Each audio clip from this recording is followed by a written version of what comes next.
रविवार की शाम को देश में नई सरकार की गठन होगा। नरेंद्र मोदी लगातार तीसरी बार प्रधानमंत्री पद की शपथ लेंगे। करीब 6 दशक के बाद ये पहली बार होगा जब कोई नेता लगातार तीसरी बार प्रधानमंत्री बनेगा।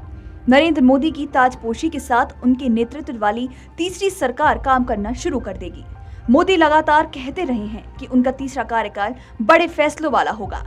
पिछले 10 साल का कार्य तो सिर्फ ट्रेलर है। जब उन्हें एनडीए संसदीय दल का नेता चुना गया तब भी उन्होंने यही बातें दोहराई थी। मोदी के दूसरे कार्यकाल में जम्मू कश्मीर से धारा 370 का हटाना, राम मंदिर का निर्माण, नागरिकता अधिनियम कानून का लागू होना बड़े फैसले के रूप में गिना जाता है। ऐसे में लोगों के मन में भी सवाल है कि आखिर इस बार एनडीए सरकार कौन से बड़े और कड़े फैसले ले सकती है, आखिर किन क्षेत्रों में बड़े निर्णय हो सकते हैं।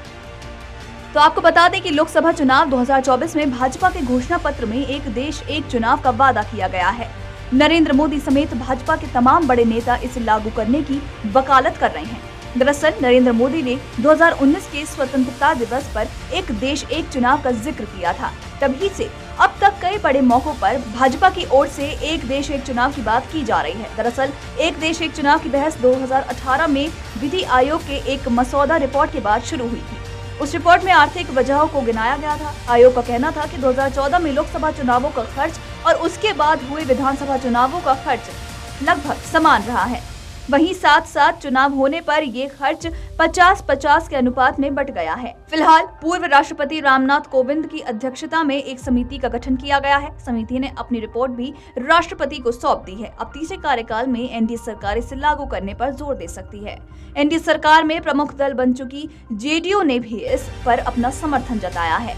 देश भर में सबके लिए एक समान कानून करना भाजपा के एजेंडे में रहा है। पार्टी में 2024 के घोषणा पत्र में इस विषय को रखा गया है। भारतीय जनता पार्टी ने 2022 में हुए उत्तराखंड विधानसभा चुनाव में इस मुद्दे को बनाया था और चुनाव जीतने के बाद इसे लागू भी कर दिया था।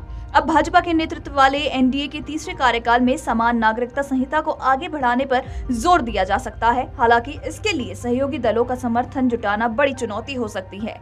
यूसीसी के मामले में जेडीयू ने भी कहा है कि इसमें सबकी राय जरूरी है। नरेंद्र मोदी अक्सर अपने भाषणों में भारत के वैश्विक नेता के रूप में स्थिति को मजबूत करने पर जोर देते रहते हैं। अपने तीसरे कार्यकाल में मोदी की विदेश नीति के लक्ष्य होंगे संयुक्त राष्ट्र सुरक्षा परिषद में भारत की लंबे समय से प्रतीक्षित स्थायी सदस्यता को साकार करना। विदेश नीति के मोर्चे पर सरकार यूएनएससी की सदस्यता पर जोर देगी, लेकिन इस प्रयास में संयुक्त राष्ट्र में सुधार भी शामिल है।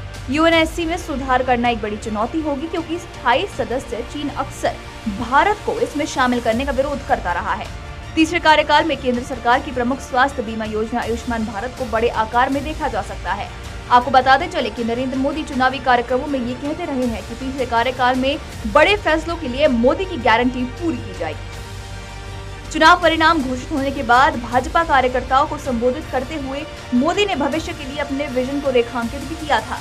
मोदी ने आयुष्मान भारत के तहत प्रदान की जाने वाली मुफ्त स्वास्थ्य सेवा तक अभूतपूर्व पहुंच पर जोर दिया था। इसके अलावा भाजपा के 2024 के घोषणा पत्र में आयुष्मान भारत के कवरेज को 70 वर्ष से अधिक उम्र के वरिष्ठ नागरिकों और ट्रांसजेंडर समुदाय को शामिल करने के लिए आगे बढ़ाने का भी वादा किया गया है।